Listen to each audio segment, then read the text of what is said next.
guys, how are you? Hope you all are doing well. Today I am back with one of the most interesting video. In this video tutorial guys, we will learn how to log out, how to sign out your user ID, Apple ID from your MacBook.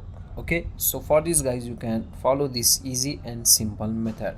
So in the top left side corner of your MacBook screen, you can get the Apple icon. Just click on it. Okay, from here you need to open the system settings like this. In the system settings, from the left panel on the top, you can get your Apple ID. As you can see, just click on it. Okay, from here in the right panel here, you can get the option sign out. If you want to sign out or if you want to remove your ID from the MacBook, just click on sign out. That's it. Okay, this is the very easy and very simple method to remove your Apple ID